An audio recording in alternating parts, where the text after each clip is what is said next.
If money is your only problem, then you don't have one. Hi, I'm Troy Evans, and as always, this video is for my daughter and my twin boys, but that doesn't mean you can't learn something from it too.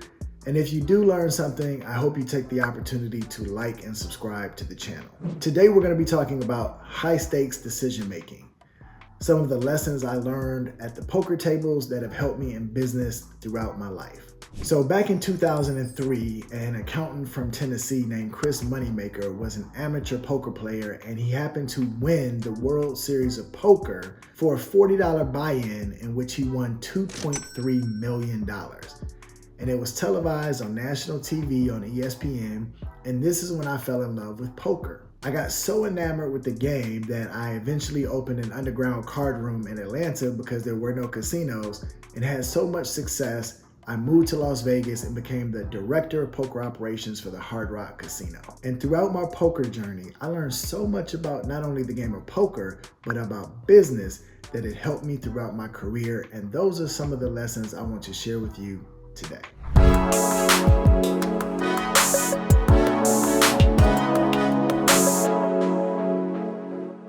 So the first lesson is you can't win if you don't play, because risk is inherent to success. So an example of this is for many years, I played poker at what would be the lowest stakes. So that would be a 1-2 game where you might buy in for $200 or $300.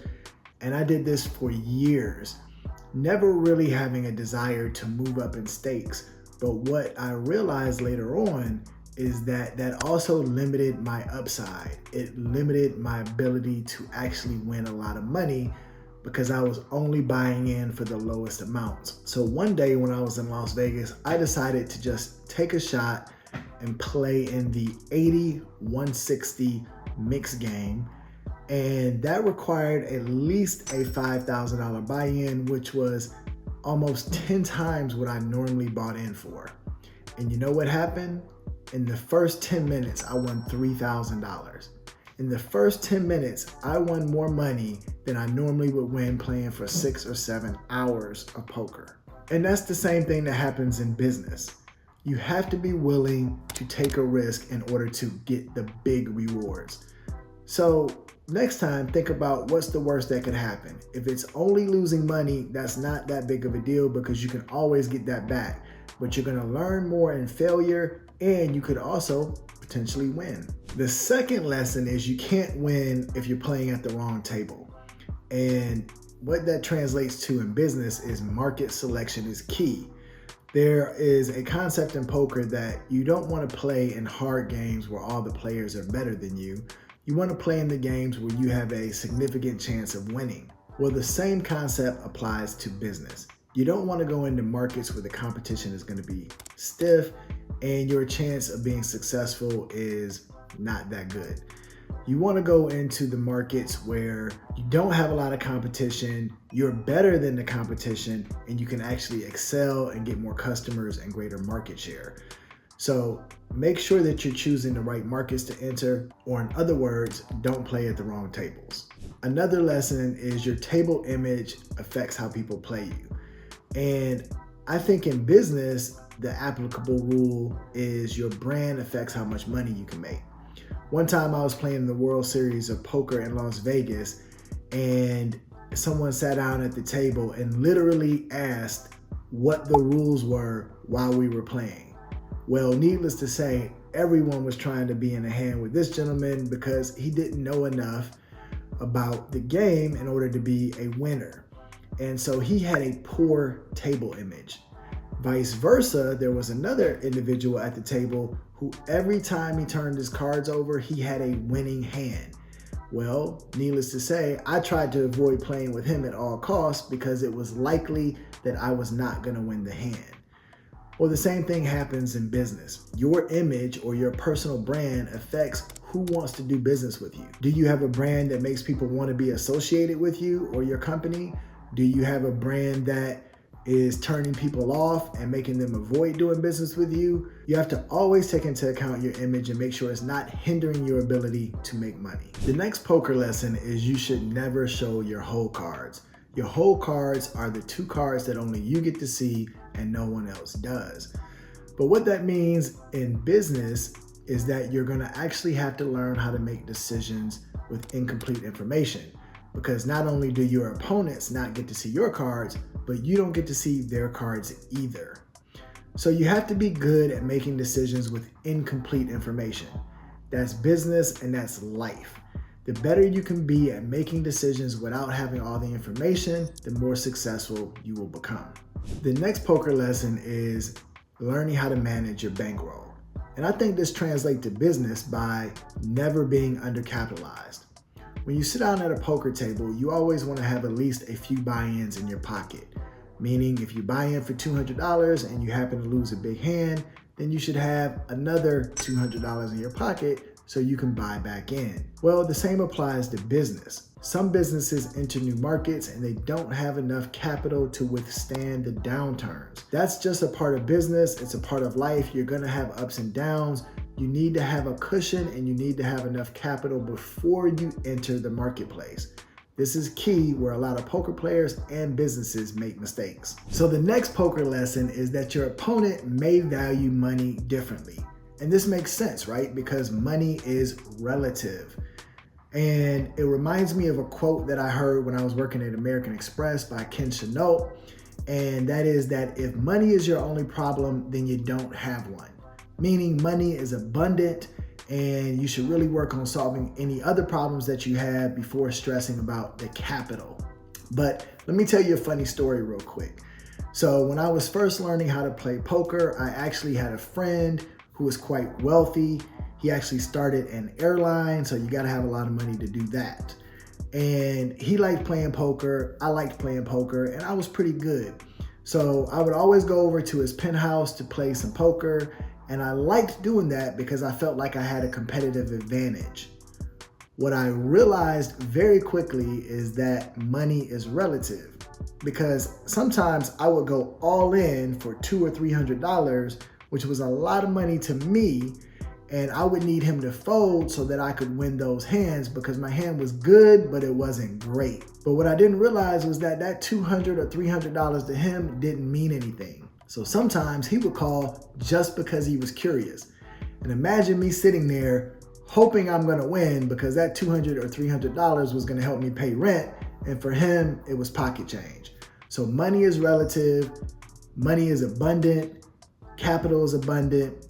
Make sure that you understand that when you're dealing with people and business. The next poker lesson is that starting with the wrong cards will often land you in hot water. And I translate that to business to mean that you need to make data-informed decisions.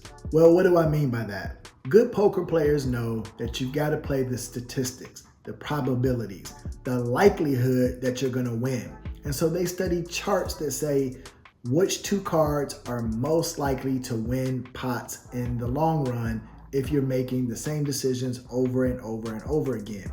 So if you're playing poker and you have 2 aces, you have an 80% chance of winning most of the time. But if you have 7 deuce offsuit, you're most likely gonna lose the pot. The same thing applies to business. Make data-informed decisions. Don't go with your gut. Look at the data and make a decision that's going to provide you with an expected value in the long run. There's a saying in poker that if you're playing poker for at least 30 minutes and you can't spot the fish at the table, you are the fish. What's a fish? A fish in the poker community is someone who is not the best player at the table, and they're, in other words, easy money. And I translate that to business because you need to be honest about your place in the market. Years ago, I worked at both Procter & Gamble and Nestle. And Procter & Gamble was always number 1 or number 2 in the market, and they acted like it. But Nestle was normally number 3 or number 4 in the market, with the exception of chocolate chips. The problem is, Nestle was a European company, and they were used to being number 1 in the market in Europe and expected to be number 1 in the market in the United States as well. But they weren't. So they acted like they were number 1 when they were really number 3 or number 4, and that led to a lot of problems losing market share throughout the United States. In other words, you need to recognize if you're the fish or if you're the best player at the table and act accordingly. The next poker lesson is you need to play the opponent and the situation and act accordingly. When I first went out to Las Vegas, I was playing in a casino and a guy walked in from the bar. He was very drunk and sat down and was going all in every hand. Now, I knew that most of the time he didn't have a winning hand and he wasn't playing very good. But the stakes were still pretty high for me, and every time I made a bet, I was thinking about my rent or I was thinking about my car note. Well, one time I got into a hand with this individual and he goes all in, and I've got a pretty good hand, but not the best hand. And instead of playing the situation, instead of playing the player and recognizing that he was drunk and I should probably go ahead and make the call and win the pot, I decided to fold because I was thinking about my rent and my car note instead of playing the player in the situation. Well, he turned over a bluff and that made me very upset. And that's when I realized I had to get up and leave the table. The point is, you got to be flexible. You have to be adaptive. You have to take advantage of the situation and make sure that you don't have a one-size-fits-all mentality when it comes to business. The next lesson is that going broke is part of the game. The way I think about that in business is that you need to fail fast and learn from it. Some companies approach new projects as if everything they try needs to be a success.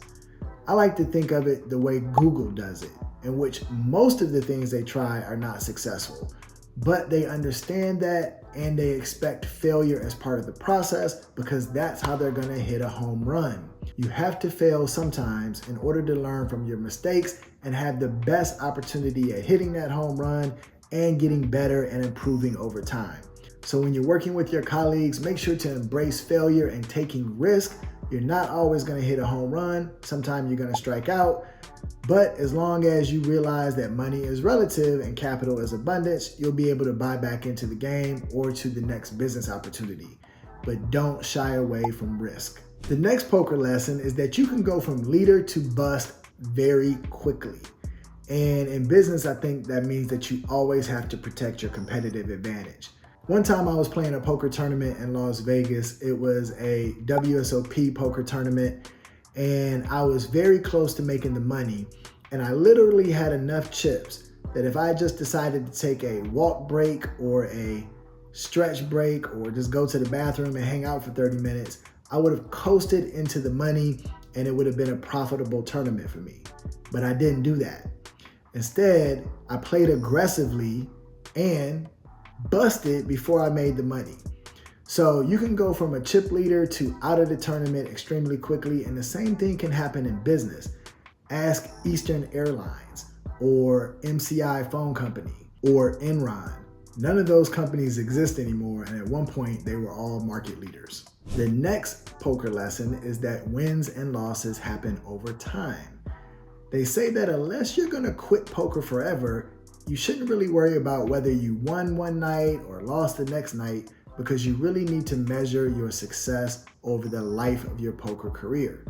Well, I think the same thing applies to business. You don't want to measure business quarter to quarter, as many big companies do. You really want to take a long-term strategic approach to your business success and if the company is going to be profitable, instead of using imaginary deadlines like end of the quarter or end of the fiscal year to determine whether or not you should make a decision or whether or not you should invest in a particular opportunity or whether or not your company had a good year. Take the long-term strategic approach and you'll be more successful for it. The next poker lesson is you have to track your wins and losses. And quite frankly, in business, I think that is very straightforward. What gets measured gets improved. So if you're keeping track of how you're doing on a daily, weekly, quarterly, annually basis, you will be able to make data-informed decisions and improve on your performance and the performance of those around you. The next lesson is all you need is a chip and a chair. And in business, that means you only lose if you quit. And I know this firsthand because the very first poker tournament I ever played at the World Series of Poker was in 2017.